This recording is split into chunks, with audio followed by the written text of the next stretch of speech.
Good evening. All concerns over the Millennium Bug were once again unfounded. The tickets went out, the turnstiles clicked and the floodlights came on. We had football in the 21st century. Now, what's the last thing you want to see when your team's bottom of the league? Certainly not these two.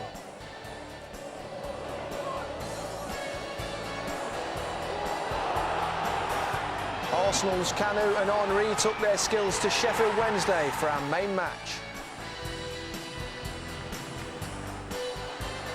And the Premier League's most prolific pairing, Kevin Phillips and Niall Quinn, wouldn't have been too welcome at Wimbledon this afternoon. We'll see if Leeds can bounce back from their defeat at Arsenal as they entertain Aston Villa. There's the best of the action from the day's other games.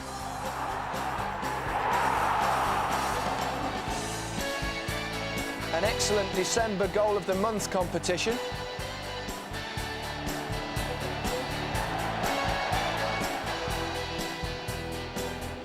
And we'll look ahead to Manchester United's Brazilian adventure.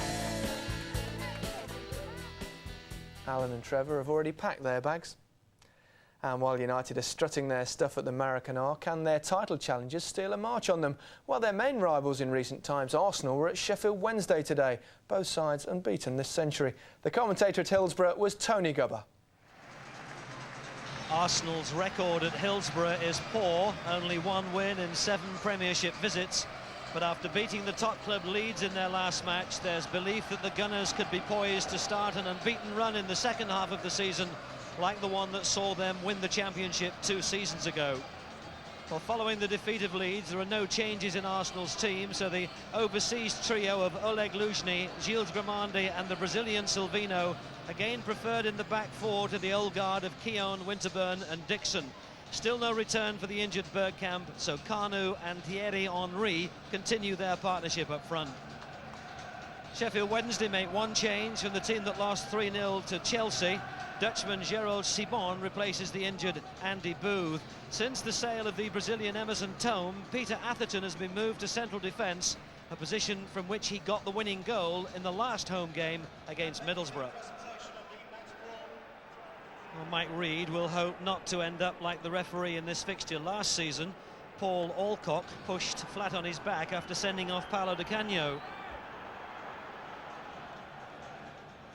The England manager, Kevin Keegan, has chosen to watch this fixture this afternoon.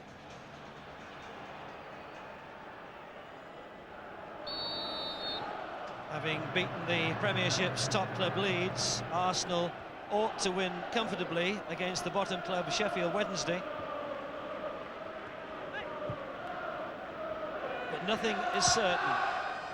Indeed, Arsenal's recent visits to this ground have been anything but successful. Just one win in the last 5, 1 win out of 7 since the Premiership was formed. In fact, they haven't scored a goal here for 447 minutes. Here's Luzhny into Kanu. Booze all round for Vieira.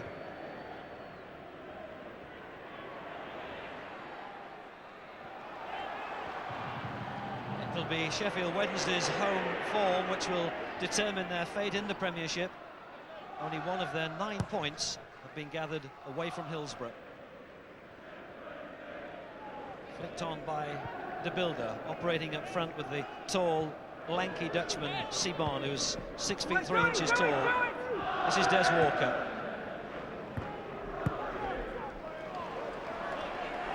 Vignon with the outside of the boot for De Bilder to chase, but just caught offside. Well, since Arsene Wenger took over at Highbury in October 1996, Arsenal have had 26 players sent off. It's a very poor disciplinary record. Oh! Grimandi impeded Sibon, no doubt about it. Mike Reid is calling him over.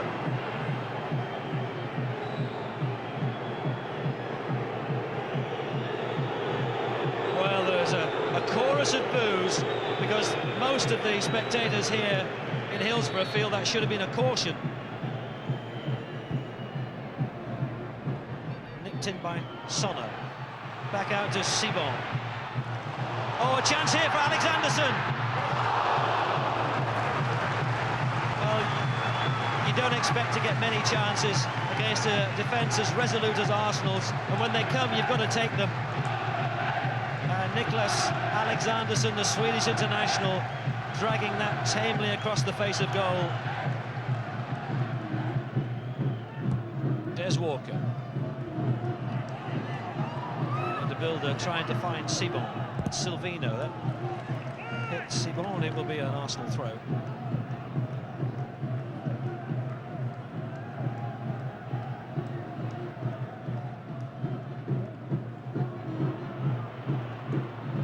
Overmars just managing to get into Kanu. Here's Lundberg.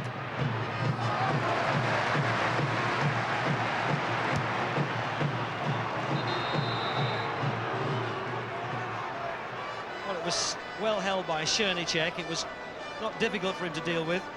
But meanwhile, Arsenal's concern is for the player down injured.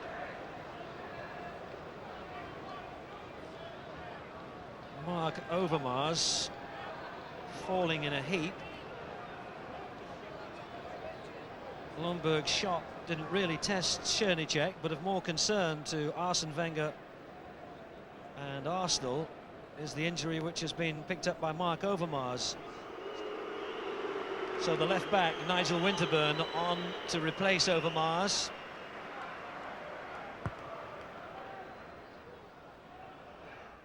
Helped on by Sibon. This is Petit. Here's Sonner. This is Lee Briscoe. Well, they're just not getting the ball forward to the front two, Sheffield Wednesday. Here's Lee Briscoe. In behind Luzhny. Shot to side netting.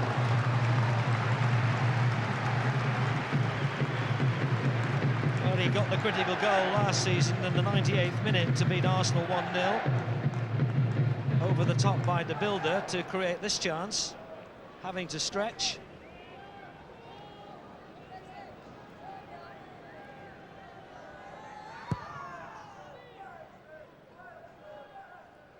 Walker's header. Briscoe. Here's Alexanderson. Going on the outside of Winterburn. Still Alexanderson. The builder will have to chase to keep it in.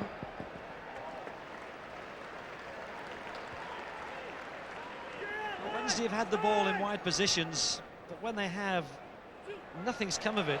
Oh, the builder's persistence winning possession. Back to Briscoe. Here's Wim Jonk. Des Walker.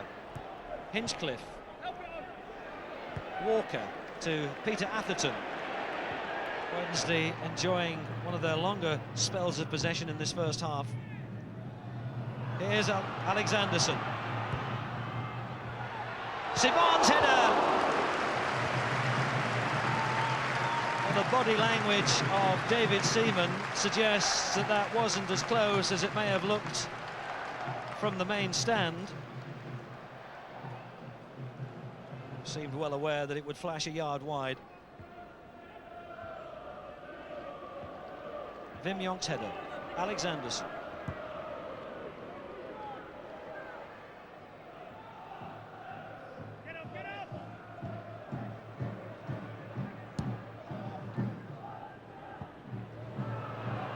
The bounce beats them all. Henry was coming back from an offside position.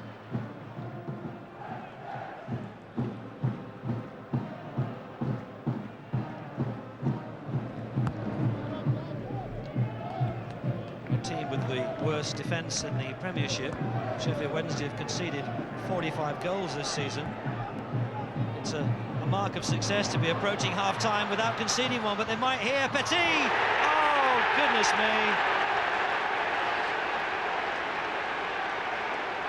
Arsenal, having in truth played the first 35 minutes of this match at a canter, have suddenly lifted the pace as we approach half-time. And that was so incisive. Lundberg to Henry. Petit continued his run forward. He got goal side of Des Walker and then just nicked it past Černíček. Arsenal take the lead after 40 minutes. And they've almost done it without breaking sweat.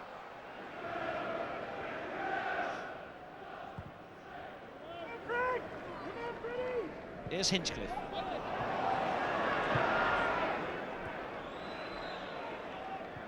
Petit to Kanu, who can run from halfway. Into Henry. Tried to play it back. Kanu finishing on the floor. Des Walker did no wrong.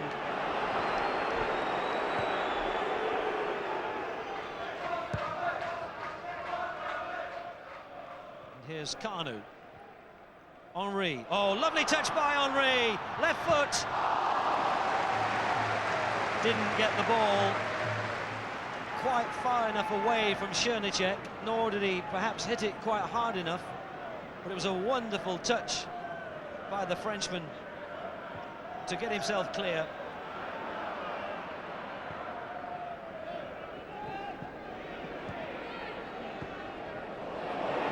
Sheffield Wednesday funneling it backwards to Atherton, almost giving it away. It's just a collective lack of confidence about the team who are rock bottom. Oh, Adams blocked the run of Wim Jonk. It's a free kick, and Adams is roundly booed because it's a decision which some in the crowd feel might have come earlier for similar contacts, mostly against the builder.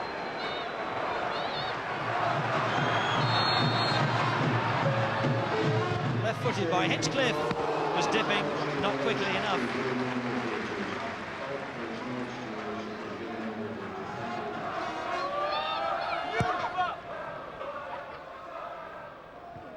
Flicked on by Henry. Back it comes from Nolan. Misdirected header was by the builder. That's Simon. Wim Jonk gets it forward. Grimandi was backpedaling off his head, gathered by Seaman.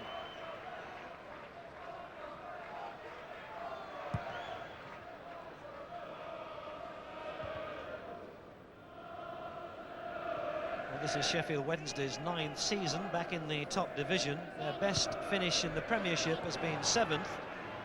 What they would give for the dizzy heights of the top half of the table. Here's Petit.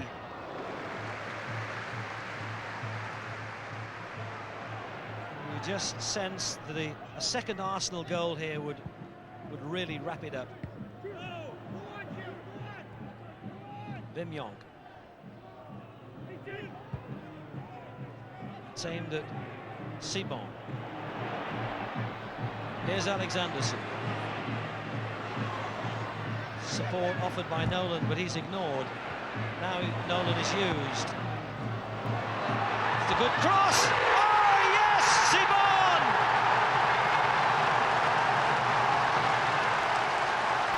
Well, now we'll find out what Sheffield Wednesday are made of. Hillsborough has erupted. But the cross was deep. Seaman knew that he couldn't get anywhere near it. And it was the tall, lanky figure of Gerard Simon at the far post, which has put Sheffield Wednesday back in this match. Only his second goal in his 16th appearance since his transfer from Ajax in the summer.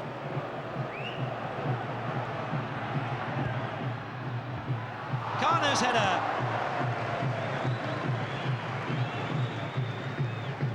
Well, Arsenal are certainly good enough to dig themselves out of this.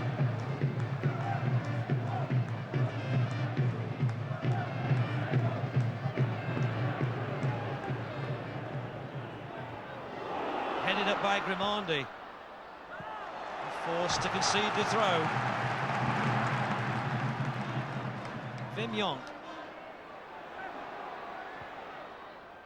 Aimed at Sonner, cushion header down. Alexanderson, oh, he's hit the post, would you believe it?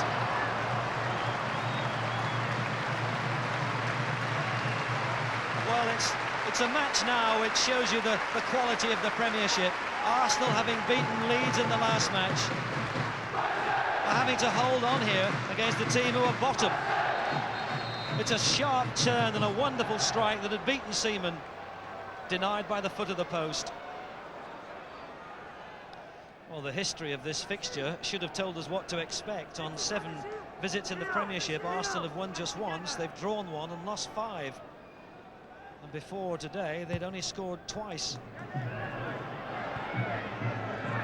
Here's Henry, here's Winterburn, they've done this well. Alexanderson with the block to concede a corner. What a good game the Sheffield Wednesday number 16 has had.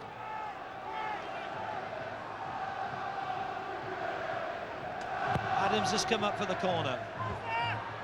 Šerniček turns it away. Lundberg turning away in disappointment.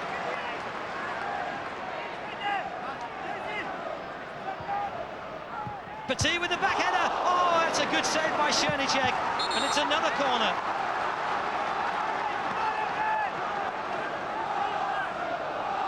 Petit's header that time, which Šerniček has kept out.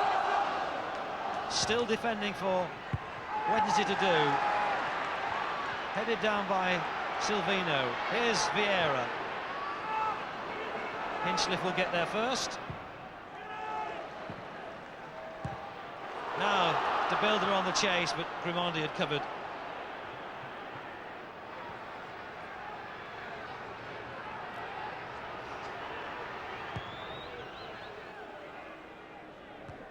Headed on by Henry. Back from Atherton. Adams. Under pressure now from Cresswell. Oh, as he dragged Cresswell down. It's a Wednesday corner, but again, the home support look accusingly at Tony Adams. Mike Reid wasn't that close to the incident.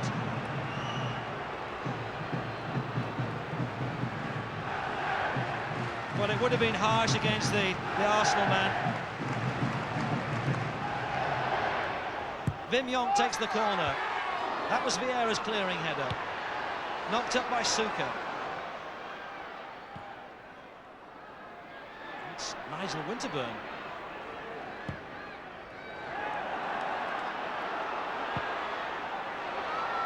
Adams was well positioned. Alexanderson to Wim Jonk. Here's De Builder. De Builder will get to this. Well, he didn't have much of an angle. Maybe instinct telling him that he had to have a crack at the target.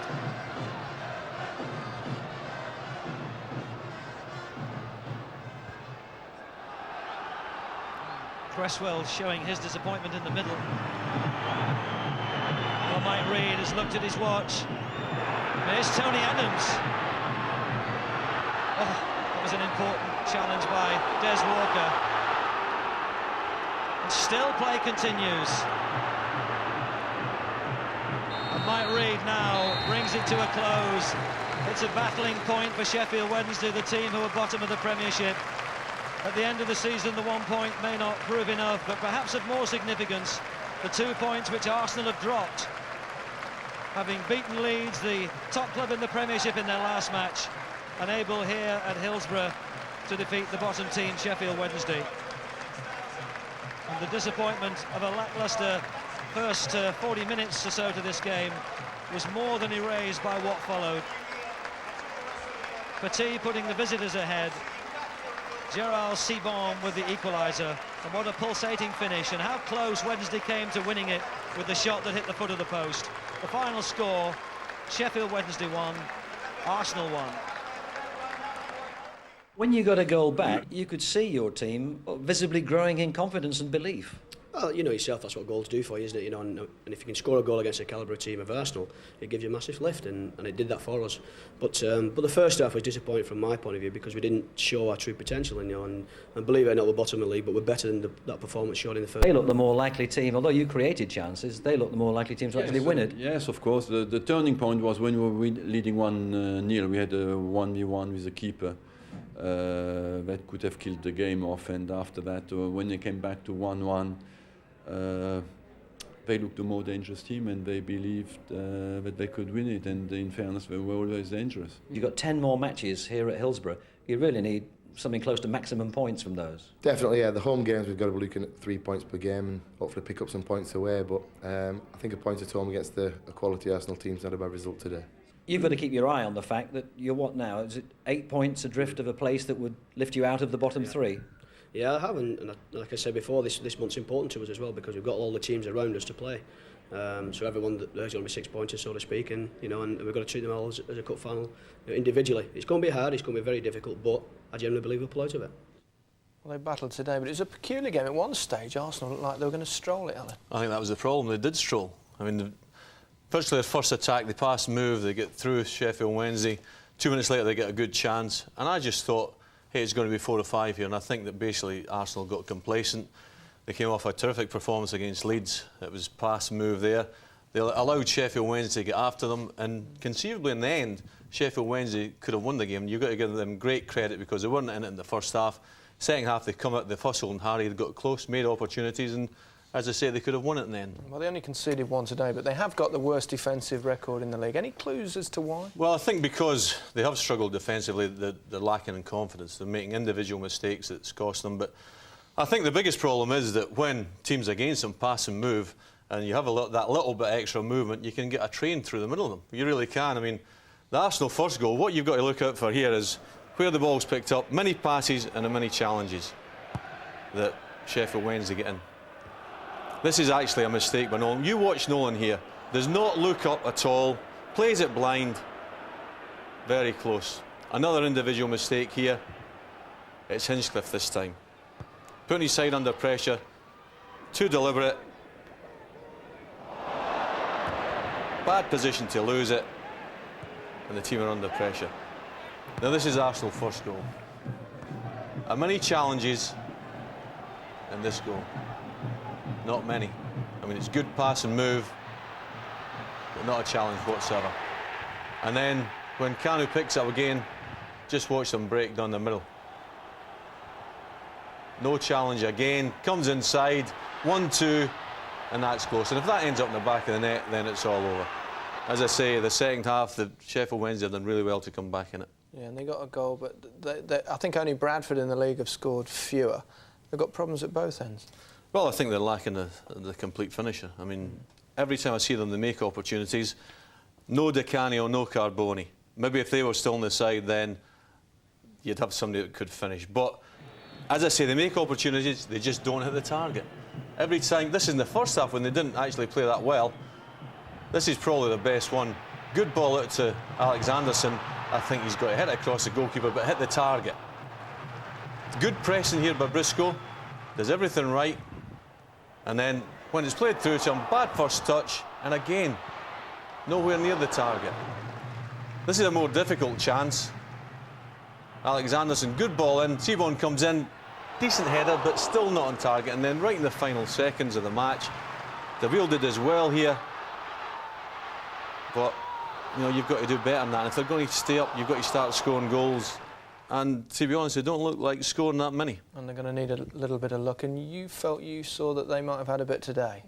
Well, I just spotted it. I saw in the box a hand go up late on. The referee was in a decent position here, but it comes in that quickly that I don't think you can see what happens. If you watch closely here, the ball comes in so quickly, you really can't see the hand go up. But if we get the super slow-mo on it, we're going to highlight here Danny Sona. Now just watch his hand go up here. Little flick there. Sundercheck puts over the top, so a good double save. But I think they played well enough in the second half to deserve that little bit of luck. Any hope for them? No. OK. It's a bit sad, isn't it? Now, this time last year, Aston Villa led the Premiership. This new year, it's Leeds that top the table. Well, this afternoon, the two sides met at Elland Road. A test of Leeds' squad strength with 5 players ruled out. The captain, Radaby and Boyer suspended. McPhail joining Batty and Hopkin on the injured list. Michael Dubry replaced Radaby for his first start for a month. Also called up were Alf Inge Haaland and Matthew Jones. Villa made one change with Steve Stone coming into midfield for the suspended Ian Taylor, who'd scored in the last 4 games. Gerald Sinstadt saw this one.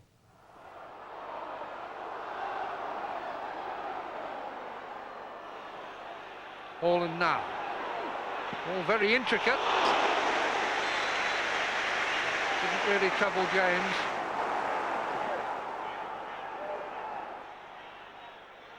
We've got Carbone through.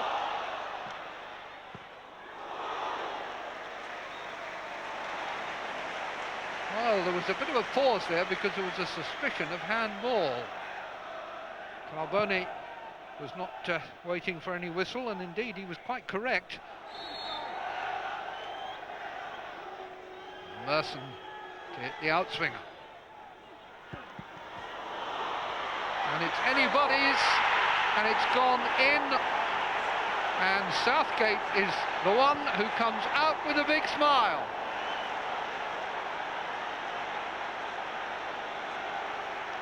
Merson's corner, and Leeds never really got on top of it. There have been plenty of reminders for Leeds United, not least in their own programme today, that at the end of the previous year, Aston Villa were top of the table and finished only 6th. That's Carbone, and a deflection, and it's a corner. Must have given Nigel Martin a nasty moment or two. Merson to take it again. This time the header goes over, but Nigel Martin was not too pleased that Southgate got to it again, albeit in a rather different way.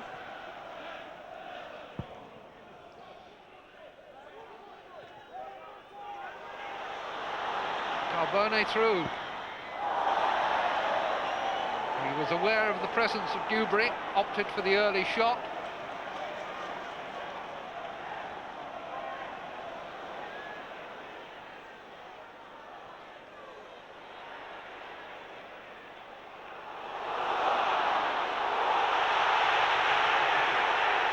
Using pace and strength, did well, but not quite well enough.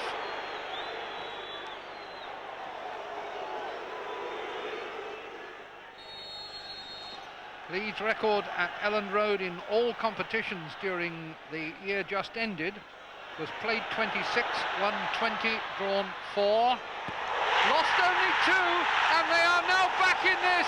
Harry Kewell has scored the most spectacular equaliser. Kewell on the chest, on the knee, and then on the left foot. 2 touches, and the third unstoppable.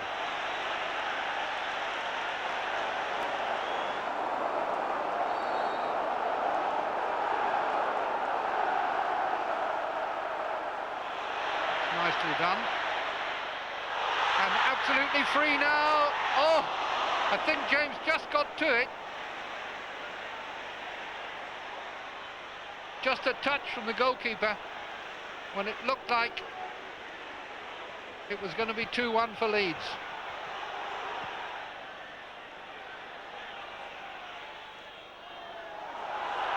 No flag here.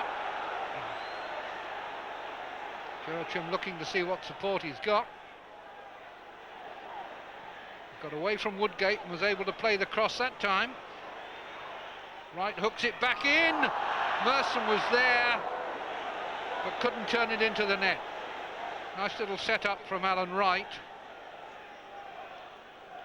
Merson arriving, couldn't turn it into the goal.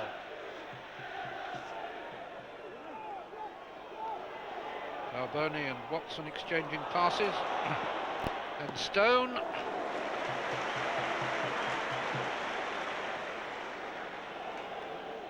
Steve Stone didn't take long to size that up and hit it well. Interesting position for a free kick. Ehiog has come forward.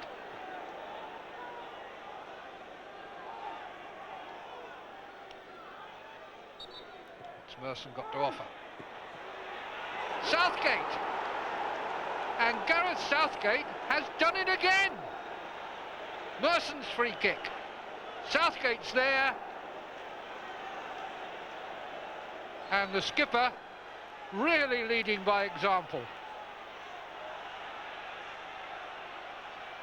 Well, what a game he's having. And Joachim chases. Watson crosses.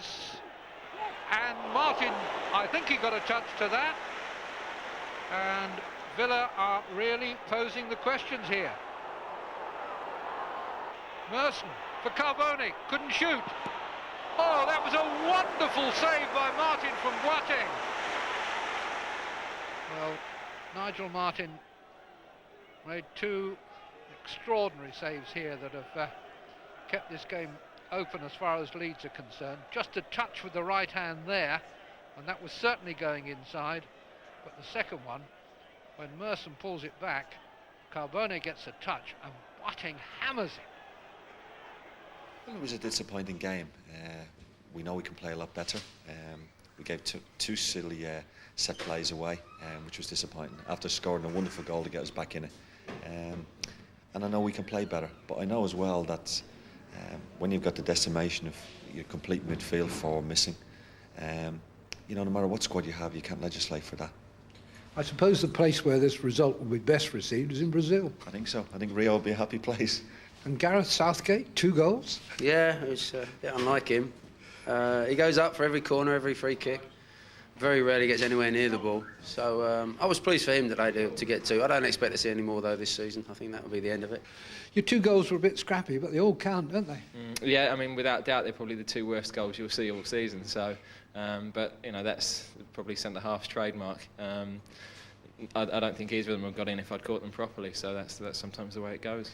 You ever scored 2 in a game before? I have, against Villa actually in the League Cup. When I was at Palace in my midfield days, I used to get a few. I mean, they all seem very surprising there that I've scored, but you know, there we go. Short memories.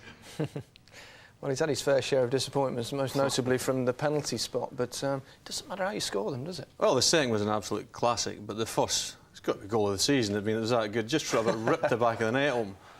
I mean, up for every corner. Look at this. Oh, I'm not kidding. Does he miss-hit that? I'm only jealous, like, because I never ever scored 2 in one match. In fact, I never scored in one match, but... What about Leeds, though? I mean, that's the 2nd successive defeats. Their first real test now. Well, there's always a defining moment of the season. I think it's come for them. 2 defeats in the trot. They're away to Sunderland and Liverpool next 2 matches. People are talking about the strength of the squad and the test of character. Well, when you talk about away visits to Sunderland and Liverpool on the back of 2 defeats, you're talking about test of character. And if they're going to win the championship, then they must get at least 4 points from these 2 matches. OK, thanks, Alan. Now, neither Wimbledon nor Sunderland have particularly enjoyed their Christmas, with only 1 point apiece. Mind you, Sunderland's point did come against the champions, and the Dons haven't lost at home for 4 months. John Motson was at Selhurst Park.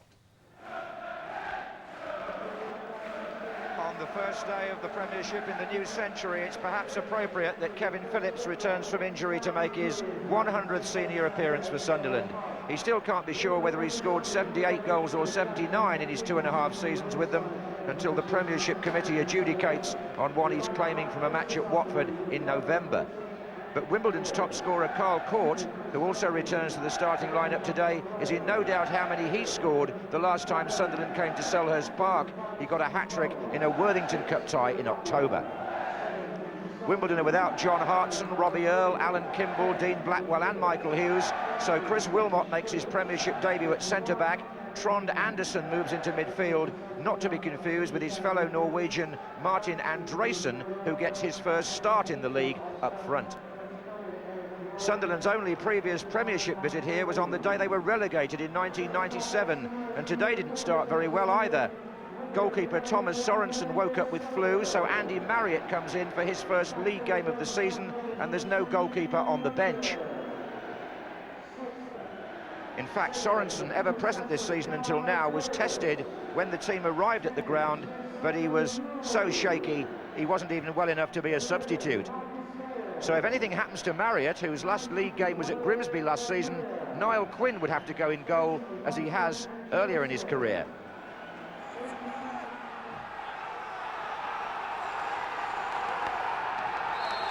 Graham Poll starts a new century of league football in England, and Cunningham, the Wimbledon captain, plays the ball forward straight away to Andresen. Now Andresen, who you might not have seen before, has apparently been voted the sexiest looking man in Norway, so he's got one claim to fame already. Peter Reid taking an early view from the director's box.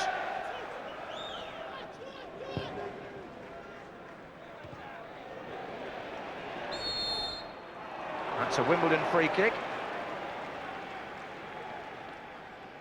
They're without the towering presence of Hartson. Leeburn is on the bench because he's not fully fit, so there's not quite the height in the Wimbledon ranks that there might have been. But Badir is in there between Gale and Court, and Haridason has come forward. Oh, flick by Court. Oh, well held by Marriott, his first test. And he was up to it. It was a sharp, flicked header by Carl Court. But Marriott, who's come in at, what, an hour's notice, makes a good early save here from Carl Court's header. Just going down to his left, well held. Ewell. Oh, it's open up on the left here. Ben Thatcher. Andreyson's in the centre. Ewell's made lots of ground as well. Good-looking ball, Andreyson. Jason Ewell. Good stop by Andy Marriott. Point blank. Good save. Thatcher across to Andreyson. First touch was good, and Ewell's effort blocked by the goalkeeper. It's a big match for Mick Harford, the Wimbledon coach. He has Sunderland connections, of course. Indeed, he was a fan of theirs as a boy. He's got some friends down from the northeast today. Quinn looking for Phillips. Now then, the Sunderland tandem gets working. Summerby to the right. Taking on Thatcher here. Enough room for the cross. Quinn's coming in. And a hand by Sullivan. Scottish international goalkeeper deprives the Republic of Ireland centre forward. Summerby doesn't need to beat a player to get in his crosses. Just a yard will do on the side there to swing the ball in. Really excellent wing play. And Quinn an obvious target.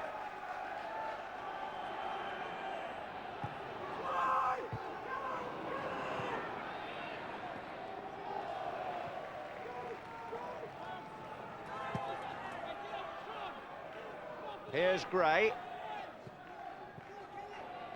Summerby. Oh, Phillips is there with the touch! He's such a predator. Didn't play here when Sunderland came in the Worthington Cup in October, Kevin Phillips. But that was typical of him.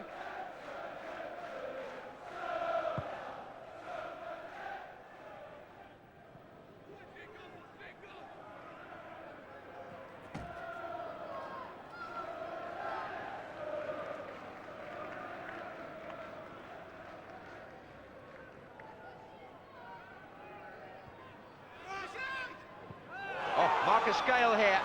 It broke well for him. Good effort. Oh. Skidding wide of the far post. This was an effort which whizzed across the face of Andy Marriott's goal.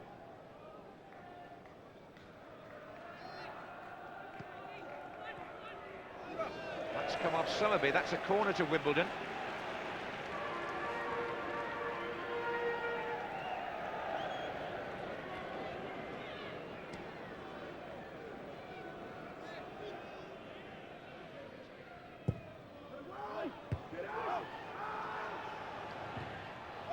Oh, shirt pulling surely on Court, but here's Gale hooking it back in for Badir. Oh, well, Wimbledon were looking for the final strike there and didn't get it. I just thought I saw Niall Quinn just tug his opponent's shirt there, but player's gone on to the other end. Here comes Michael Gray.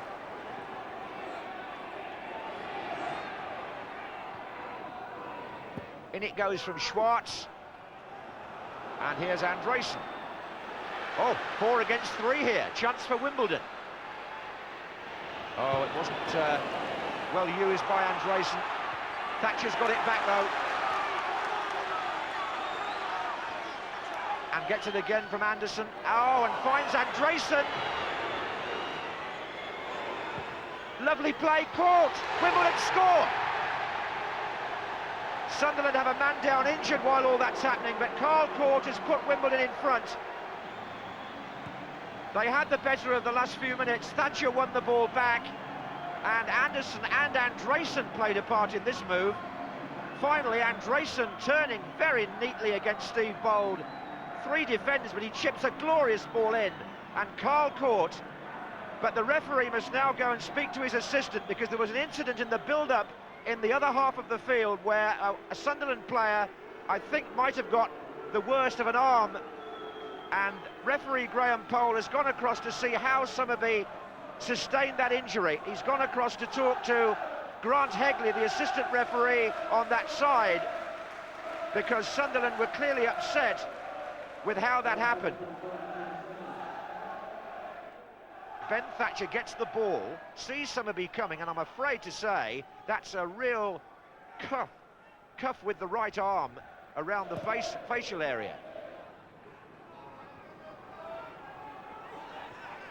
Thatcher.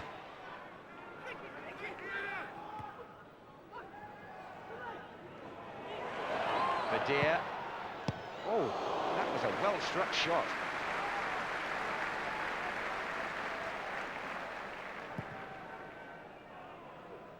Quinn. Oh, looks for Phillips.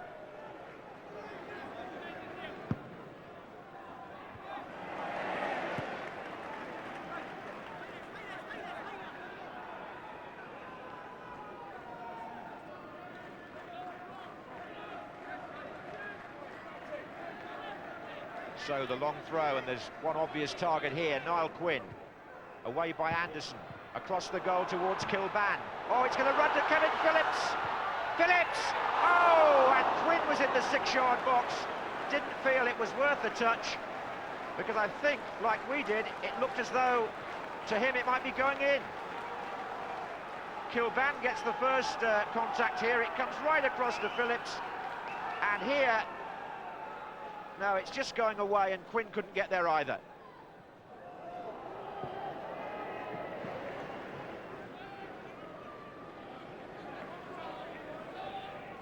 There's a minute of the 45 left.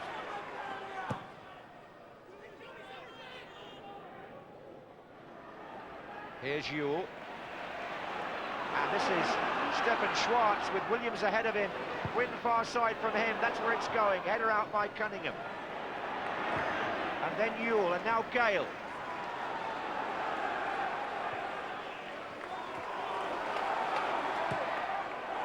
They're playing well now, Sunderland. Kilban. That's Quinn. This is Phillips. Quinn again. Phillips again! Oh, not quite far enough away from the goalkeeper by Kevin Phillips. Sullivan able to make the save low down. Well, the warnings are there. Twice now Phillips has looked like equalising. And on this occasion, Niall Quinn played it back in. Look at his first touch on the chest.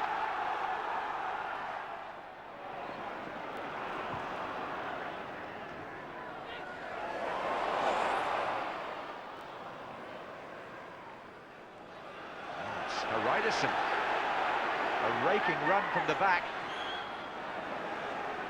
And possibly a rewarding one by Hariderson. Good challenge by Steve Bold at the last, but the Icelandic international there came from his own half, and wasn't that good to see from a centre-back? Really powered on here, and was there for the return ball as well from Carl Court, Herman Hariderson. Good challenge by Bold. Corner to Wimbledon.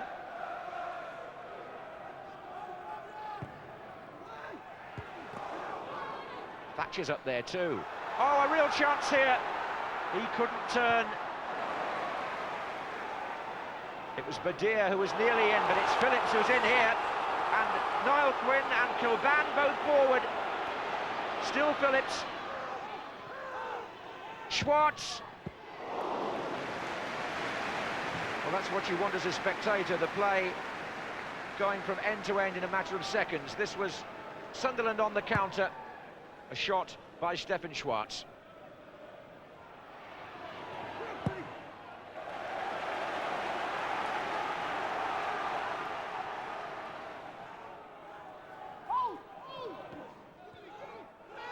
This is Butler. And Sullivan comes to meet Niall Quinn. Kilban! Oh! That wasn't far over from Kevin Kilban.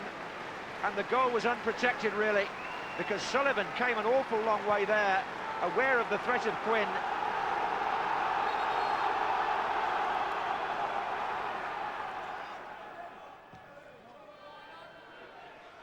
Marcus Gale with the header on. Ooh. Court could have been in. Here's Oster. Quinn the target once again. And now McCann trying to get it through to Kilban. Chance! Good save by Sullivan from Kevin Kilban. Sunderland must be wondering what they've got to do to score. But no question there that the goalkeeper takes credit. Kilban was through. He gets the better of the defender here.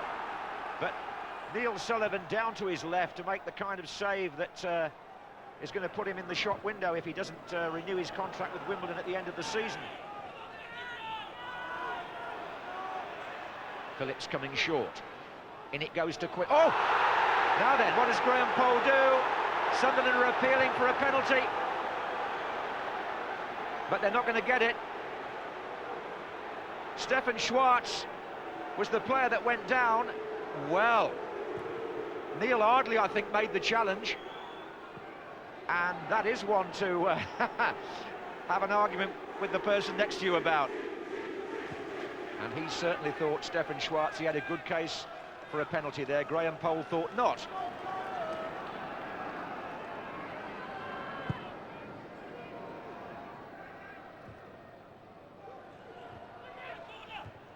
Here's Phillips.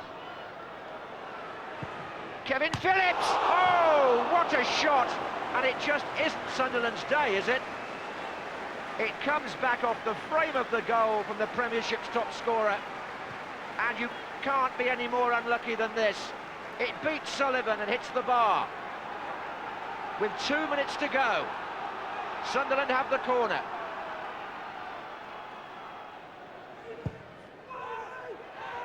Oh, when Phillips was in the thick of that as well. Here's Francis for Wimbledon, substitute. He's got one man ahead of him, it's Neil Ardley. Did well to keep that in play, both of them. And Ardley's got players coming to his left. In fact, there are three of them here. It's Trond Anderson to Carl Court. Well won back by McCann. What a thrilling finish this is. John Oster looking for Niall Quinn. McCann, Francis, Gale. They're playing for an offside, Sunderland, and it's been given. Down on that bench, they must be pleased with the performance, if not with the likely result. Forward by Butler. Quinn again. And still Niall Quinn. What a season he's having. And all this while he's being troubled by an ankle injury, which, quite apart from his one-match suspension, may mean he won't be playing every game.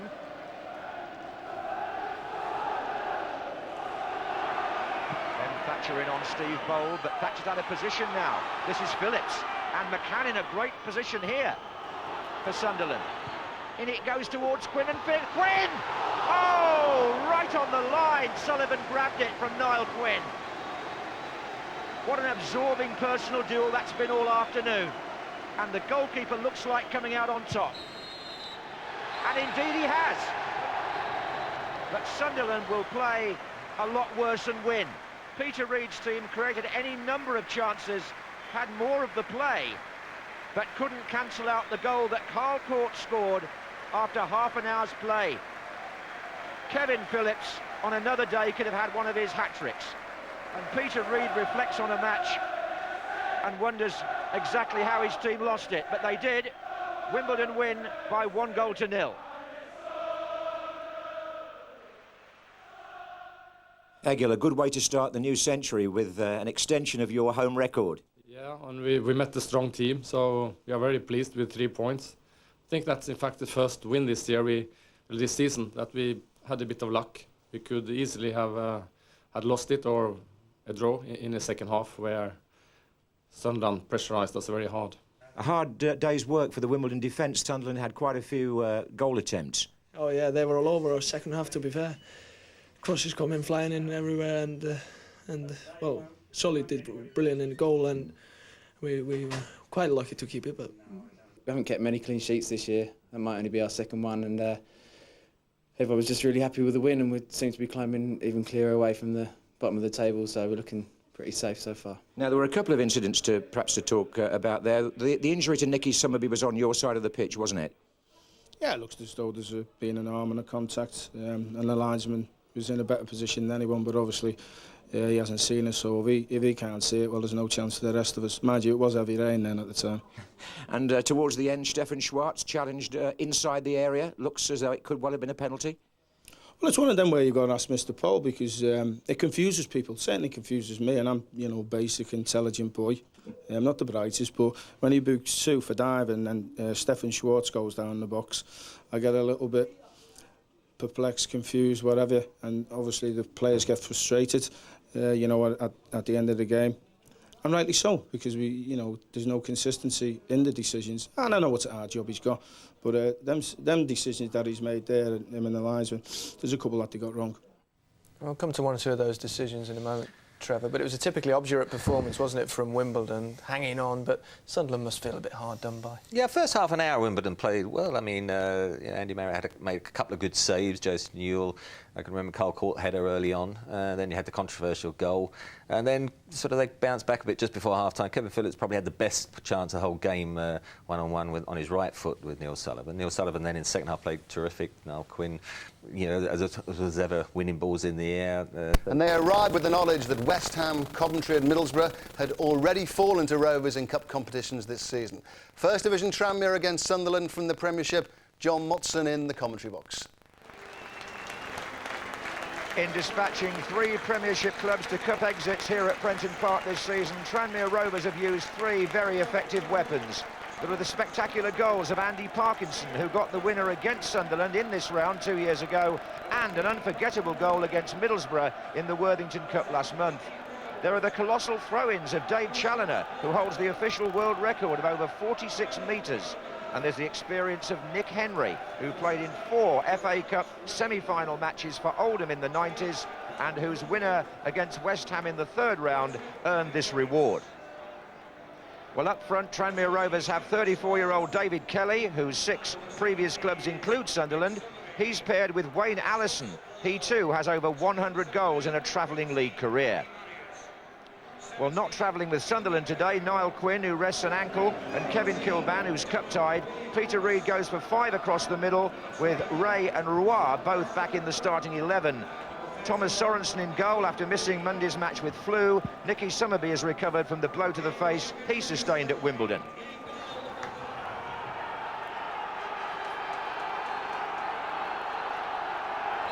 Rob Harris of Oxford, the referee. A full house at Prenton Park indeed. The club estimate that today's record receipts could be around £145,000, which is a real boost for a football club that had their backs to the wall financially as recently as last summer. And indeed, Tranmere made a poor start to this season, but just look at them now, going strong in 2 cups, and immediately from this free kick, Challoner is forward for Tranmere. So too is Kelly, of course, and Allison.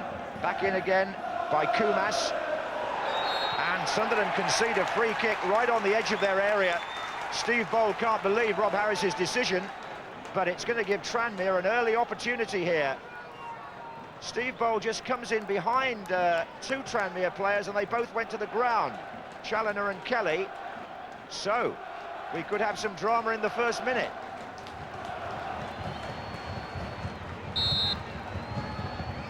And that's Kumas. Oh, good save by Sorensen. Jason Kumas, 20 years old, a trainee here. He didn't know he was playing until today because Alan Morgan has flu, but he certainly made an early impression there with a curler. John Aldridge has recently signed a new 2.5-year contract as Tranmere's manager.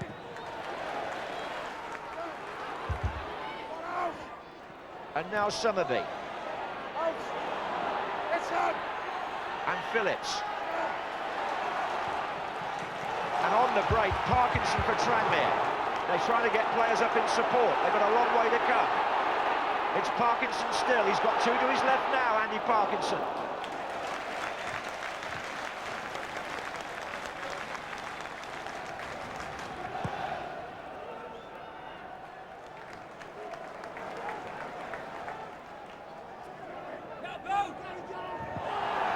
a foul again by Bold. 3 times now, and each time he's contested the decision with referee Harris. He feels there's fair contact here, but well, I think what he does feel, Steve Bold, is that the opponents are leaning into him or backing in an awful lot, and he may have a case there, but he won't get the referee's verdict here. Challoner's there, so is Hill.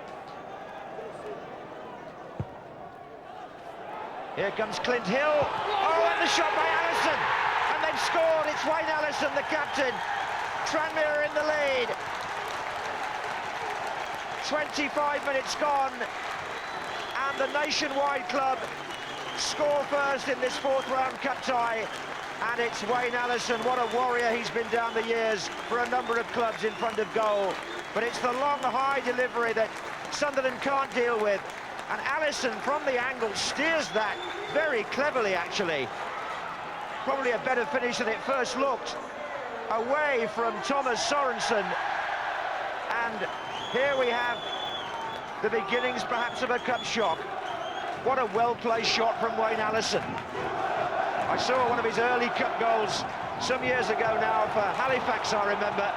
Well, he's been scoring them every year since.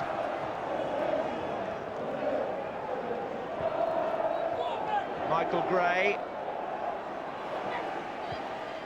And here's Kevin Phillips to Alex Ray, and some of his in space. Oh, first touch drove him wide. Oh, he's put the ball back in against the bar. Phillips came in for the header, and it could so easily have been 1-1. I thought Somerby had missed his chance here, but this was not so. He gets across in nonetheless.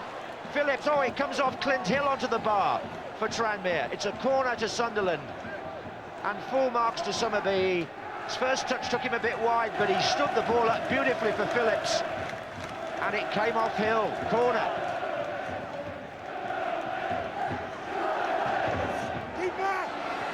Phillips is there again. And on the far side, Butler to McCann. Well, now we've really got a cup tie here on the Wirral at Birkenhead. Tranmere Rovers 1, Sunderland 0. But John Achterberg relieved to see that one clip the bar. Phillips' header, but it definitely comes off Hill.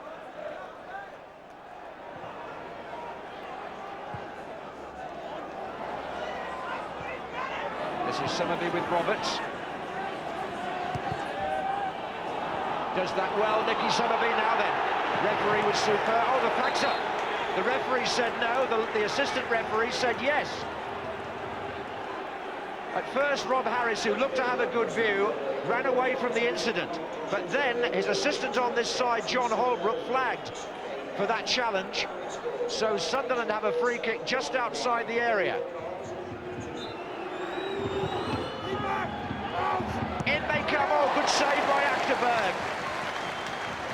Alex Ray was in the heart of that. I think he got the header. Some of his cross. Ray came in the other side of Phillips. Good save.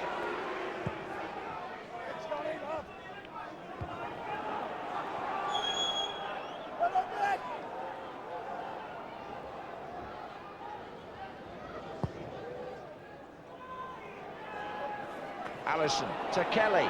Little touch on for Parkinson. Now Challoner again with the throw. What's going to happen this time? Clint Hill goes onto the goal line. Allison to come in from the far side with Kelly. Hooked back in by Henry. And Sunderland scramble it away. This is Kevin Phillips. They might do more than scramble it away. They've got an attack going here. Oh, good running by Somerby here. In a good position, Nicky Somerby. Oh, I thought Achterberg had given him enough space to steer it in, but he didn't. Good save. When this first comes to Somerby, I almost thought the goalkeeper had lost his bearings and given him too much room, but not so. Corner. Bold! Oh, and over the bar from Gary Jones for a corner. Loads of excitement here at Prenton Park. And Sunderland, having twice come close to the equaliser, now have a corner. Bold, Schwartz and Phillips, the lineup on the line. Phillips!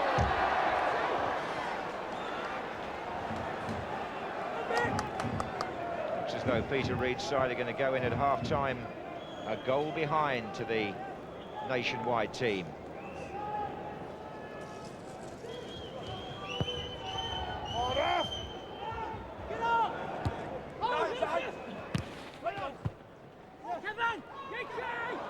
It's good build-up by Sunderland.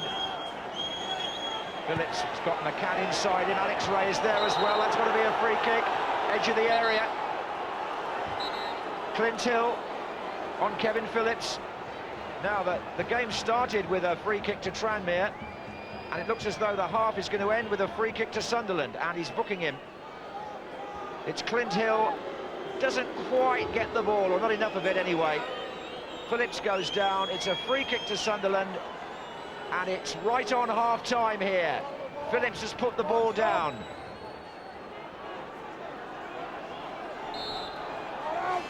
Phillips, it was low. This is Roy. And that is half-time. It came to nothing. And Wayne Allison's goal, scored after 25 minutes, has the Nationwide side ahead at the halfway stage in the fourth round. Best chances for Sunderland fell to Nicky Summerby, who hasn't scored this season, but he missed them. And the Premiership team have got lots of work to do at Prenton Park.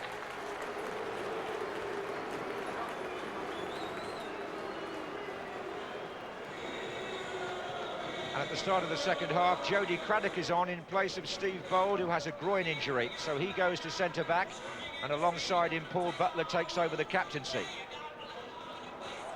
Well, Tranmere, who beat Sunderland 1-0 at the corresponding stage here 2 years ago, find themselves in that same position halfway through today's tie. That took them through to the fifth round for only the second time in their history, Tranmere. They lost to Newcastle. And Sunderland, since they reached Wembley in 1992, have not been beyond this fourth round stage. So what sort of omens do we read into that?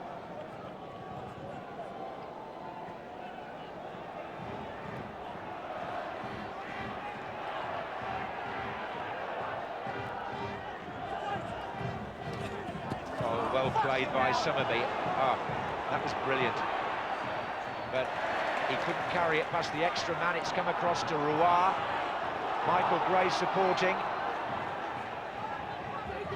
Schwartz.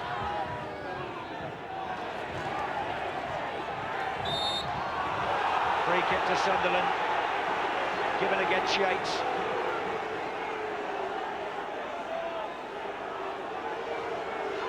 Craddock up on the far side. Butler's joining as well. It's played square to Makin. Chris Makin on his left foot. Good effort. Oh, that was a scorcher.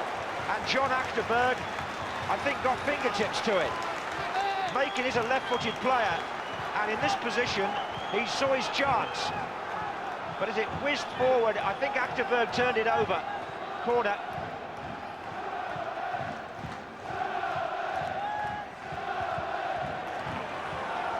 Back to Ray. And Summerby again, they're staying in there, the Sunderland players, and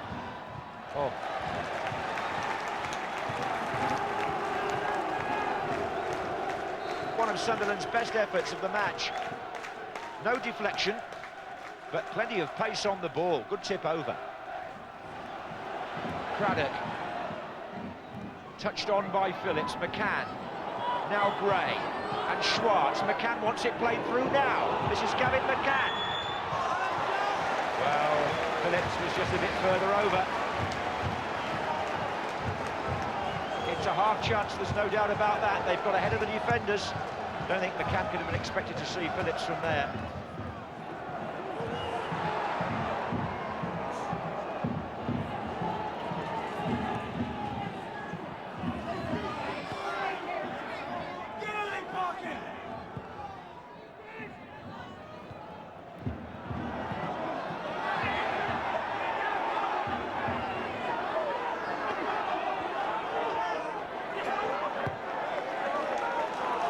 Craddock's got Allison breathing down his neck here. And that's not the kind of place you want to concede a throw-in against Tranmere, because Challoner now will launch this. Clint Hill is making his way forward to join Kelly and Allison in the centre. Kelly! ball scrambled away from by the post. David Kelly so close to making it 2-0, and that might have been curtains for Sunderland.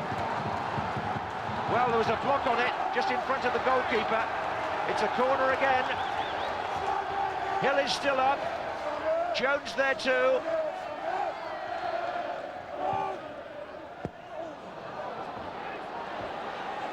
And they'll let it run out because Challoner now can propel one from the other side. That was close from Kelly. What'll happen from this one? That's Kelly again. Parkinson couldn't reach it. Sunderland with 2 up against 3. Good ball by Phillips to Summerby. Phillips making his way into the centre. He's the only one there at the moment. Now they're being joined by McCann. Summerby waiting and waiting for help. Michael Gray. And still. Didn't really want to shoot with his right foot. McCann. It's come back again for Gray. And now make it.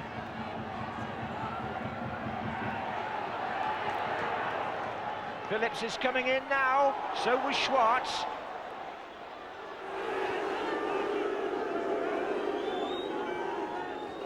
Oh, really well played by Eric Roy. Here's a real chance, making! Oh, the block, and Schwartz follows up, and Tranmere survive. But there's an incident in the penalty area. Referee hung around long enough to see what happened, and here we have trouble off the ball. Rob Harris saw it. Stefan Schwartz, yellow card.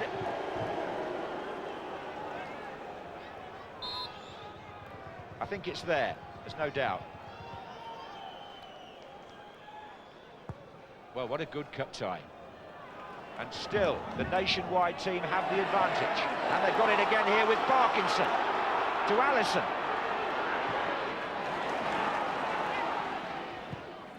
And in it goes from Yates. That's a good ball to Parkinson. It's a good turn by Parkinson. Good save by Sorensen. Who gets the ball out to Schwartz straight away. No time to be lost.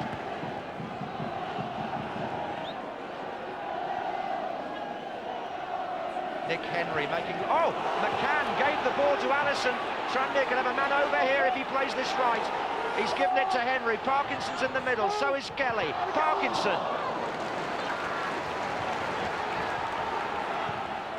Well, you can't take this tie for granted even now, and you certainly can't take your eye off it for a second. Well, Tranmere's supporters at Prenton Park now feel they're on the verge of another cup shot. Real excitement round the ground. That's forward by Jody Craddock. Spot of climbing perhaps. This is Butler who's playing as a full-time forward. Alex Ray goes down. Free kick to Sunderland. Tranmere protest. Oh, yellow card for the descent. Or is it Hill, is it? If it's Hill, it's red. If it's Clint Hill, he's already been booked. It's going to be a sending off, I think, here. I think the referee is going to show Clint Hill a second yellow and a red. It's red for Clint Hill. He's off in stoppage time. Tranmere are down to 10 men. It's Alex Ray here who he fouls. Well, whether the yellow card was for that or the way he reacted to the decision, it's a second one, and it's off. Now then, as Hill is sent off, Tranmere look as though they also want to make a substitution. But whether they can do that before the free kick's taken, I just don't know. They have done. Well, they've put a sign up to say that Hill's been substituted. I think he's been red-carded. And somebody has come on, number 18. Have they taken anybody off the pitch? Rob Harris, the referee, is going to let the free kick be taken by Summerby.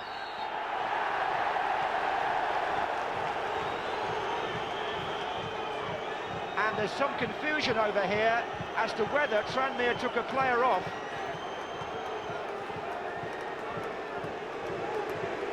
There's some real confusion here because Clint Hill was sent off the pitch and Tranmere brought a substitute on, and I don't think they took anybody off. They've broken the rules here. They've sent a man on, to an 11th player on, when they should have been down to 10. Allison's gone off now. What does Rob Harris do? The fourth official being called to explain, David Unsworth. Parkinson has gone off now, not Allison. But this is an absolutely defining moment in the FA Cup. We've had a breach of the law. And Tranmere could be in trouble here with the lawmakers. They may be one up, on the verge of a great shock result. They had a man sent off, and they sent a substitute on without removing another player. At least, that's how it looked from my position. Still, the conversation goes on between the referee and the fourth official. Now, what will happen here? Will Sunderland make an official protest? Because they had the free kick, and technically, there's all sorts going on the benches. Peter Reid is pointing, the whistle has gone, the supporters think Tranmere are in the 5th round, but I wonder. An amazing end to this cup tie, and it's full of controversy. Tranmere congratulating each other, and Sunderland complaining to the referee and the linesman. Officially, at the moment, it's Tranmere 1, Sunderland 0, Wayne Allison, but Adrian Heath is furious, and Sunderland are saying that Tranmere broke the laws. They had an 11th man on the pitch when the referee had said they were reduced to 10. A quite amazing finish to this cup tie at Prenton Park. Whether those smiles will still be there when all this dies down, I'm not entirely sure. We're back in the legal situation again here, possibly. But for the moment, it's Tranmere celebrating another cup upset. Tranmere have had a man sent off, and apparently have brought another player onto the pitch and not taken anybody else off.